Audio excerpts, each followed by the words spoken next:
My name is Fred Baseke, Member of Parliament for Ntenjeru County South in Kayunga District.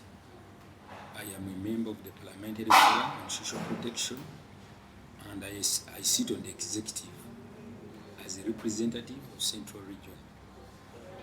The Parliamentary Forum on Social Protection has members of Parliament who are passionate about social protection issues, and mainly we do advocacy for legislation and also allocation of resources towards social protection. Our patron is the Speaker of Parliament. In the 10th Parliament, our major task has been to ensure that government ensures that there is a national rollout of the Senior Citizens Grant under the social, that is the social assistance program on empowerment. When you look at social protection is broad. We have safety nets, we have the direct income transfers, but our major focus here in the Parliament has been on the issue of direct income transfers, where government had started an initiative in 2015 of giving some financial resources, direct cash transfers to older persons 65 years and above in 15 pilot districts. During that time, each older person aged 65 years and above in those pilot districts were getting 20,000 shillings per month to help them reduce the vulnerability and also meet expenses to do with the medical and health care. You would realize if you're doing social protection, it should be inclusive. So as a social protection forum, we've been trying to see that government includes all older persons across the country, and I am glad to report that one of the achievements after the 4 years of lobbying and advocating for this with the Minister of Gender, Labour and Social Development and the Minister of Finance, we got a breakthrough recently when the Minister of Finance was reading the budget. He allocated 107 billion shillings towards the national rollout of SPIEC across the whole country, and they will be giving money, that is 25,000 shillings per month, to older persons aged 80 years and above, including those ones in the pilot district, the 15 pilot districts, 65 years and above. However, when you look at the age bracket that they are targeting, 80 years and above, and comparing with our life expectancy, when you look at the statistics 2020, the life expectancy for Ugandans is at 63.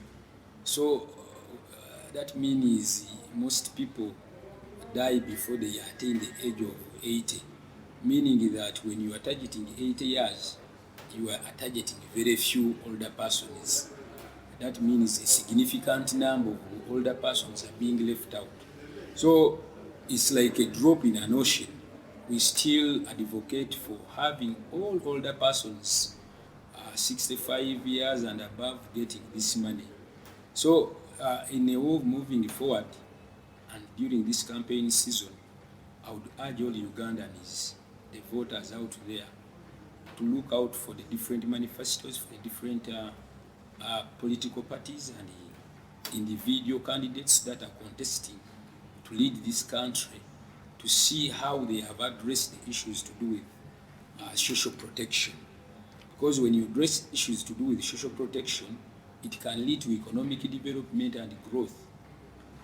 From our research and field visits, looking at the impact of SAGE, the money that has been given out by government to different older persons, they have used this money to develop economically. They have used this money to start income generating activities. This money has been used to hire out labor to increase on productivity. If the older person cannot cultivate land, they can hire out these young people in the communities to go and dig for them, grow crops, and have food in their homes. As a way they are providing for employment for these young people who are jobless, but also they are getting food in their communities. However, when you look, even if government has given us the money, but when you look at the biggest chunk of this money, which we've been giving out to the older persons, it is the donors that have been giving like over 75%.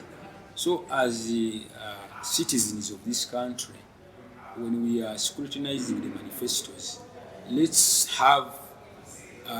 look at how these different political parties have prioritized issues of social protection. Is there budgetary allocation? Because depending on donors is not sustainable. Recently we have had issues to do with the COVID-19 pandemic, and it has affected our inflows of donor monies. So if that situation continues, that means if you're relying on donors, it may not be sustainable. So my call for action to the citizens: let's vote for parties and individuals who are in support of social protection issues, given the contribution addressing social protection has to the economy and to the country.